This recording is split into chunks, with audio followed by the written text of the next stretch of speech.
Mrs. Donna Schuller is a very special woman who is familiar to many of you. She and her husband, Robert A. Schuller, are active supporters of GPFF and serve on the Global Leadership Council. While supporting her husband and appearing with him on the Hour of Power television ministry, she has found the time to raise 4 children and publish 2 books, as well as for training as a certified nutritionist.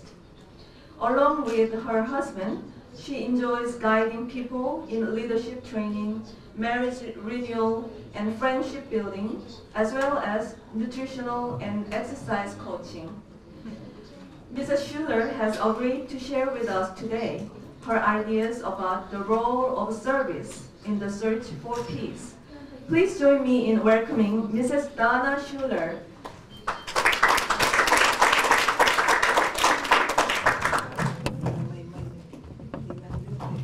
I'm very tall. Sit you right there. There, I think that'll do it. I'm very happy and honored to be with you all in this very first session of GPC Women. So it's a very exciting evening for all of us, and I thank you to the first 2 speakers here. I always love getting so much information and great education from other women and other mothers. First of all, service as a foundation for peace is very near and dear to my heart. For 25 years, I served as a co-pastor with my husband of a Christian church. And so I'm sure you can imagine, we had many opportunities to not only serve others, but to be role models and to also teach others how to serve others. That being said, I also raised 4 children at the same time. My youngest is 24 years old, and he is here with us this GPC, which is wonderful. But I'm very proud to say that I suppose through being a role model that all 4 of my kids and their spouses, 3 of them are already married, they have also embraced the attitude of service to others and love for all of mankind and love for people that are from different cultures and different religions other than themselves. So very proud of that. You know, thinking of service for peace, I can't go any further without sharing what Dr. Moon's Service for Peace, his organization that he founded as part of the GPFF and GPC, what the mission statement is. And I think that's important that we all know that, because this is an umbrella of which we all work under. The Service for Peace mission, and this is what I saw on the internet and what's written in the tenets, this is a quote: "We involve volunteers in ongoing community development programs throughout the world. Our programs are designed to further the growth and development of individuals and communities through the shared experience of volunteer service."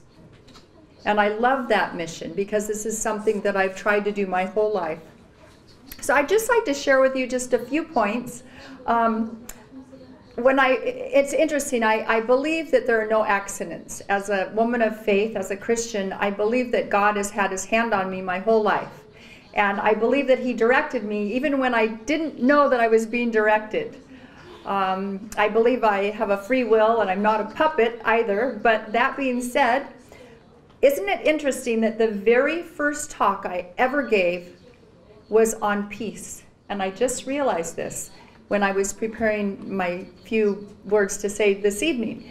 The very first message I ever gave as a pastor's wife 27 years ago was called Peace and Making Your Home a Haven for Peace.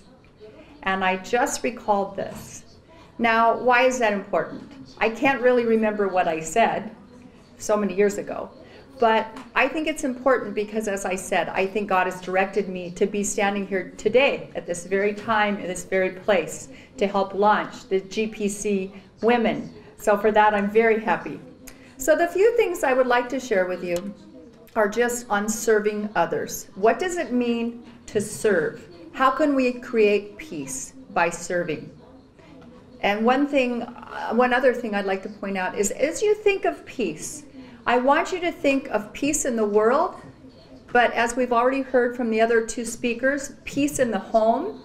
And even before that, I think that we have to look at peace in ourselves, inner peace. Inner peace is so very important because if you can't have inner peace, it's very difficult to have peace in your home or peace in your world. So with that in mind, I have 5 things using the word serve. And I know this won't translate so well, but in English, the word serve, S-E-R-V-E.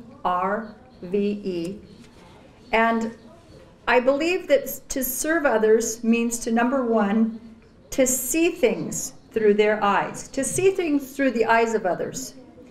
And when you see things through the eyes of others, this creates an altruistic heart. It creates it in yourself, it creates it in your children, and in anyone in your life that you may influence.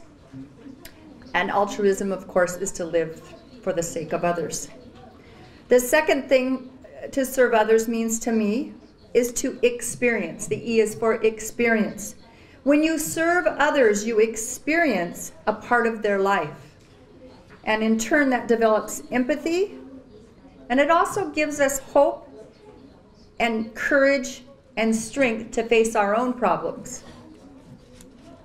The third thing I believe to serve others stands for is that R. And the R stands for it reminds me, it reminds us that everything is relative. When we're feeling badly about ourselves or our family, maybe we're experiencing a problem, if you serve others, you'll learn that everything is relative because there are many, many people that are suffering a lot worse than we are. The fourth thing, and the V is to serve, in serve is vision. It helps us have a vision to look outside of ourselves and look to others for answers, because when you work with people or for people, you learn there are many wise people on this globe, in this world, and it gives you a vision when you serve with them or you serve for them. And the last thing I believe is when you serve others, you gain more energy. It's a great mystery of life, but that E again on the serve, S-E-R-V-E in English. I know it doesn't translate so well.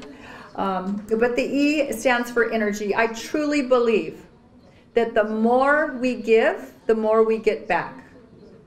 And you know, there's a saying in English, if you want something done, you ask a busy person, right? So I believe this is another very interesting message, but I truly believe with all my heart, the more you give, the more you seem to have. And the last comment I would like to make is just that when you serve others, when you teach others to serve, you connect with your Creator.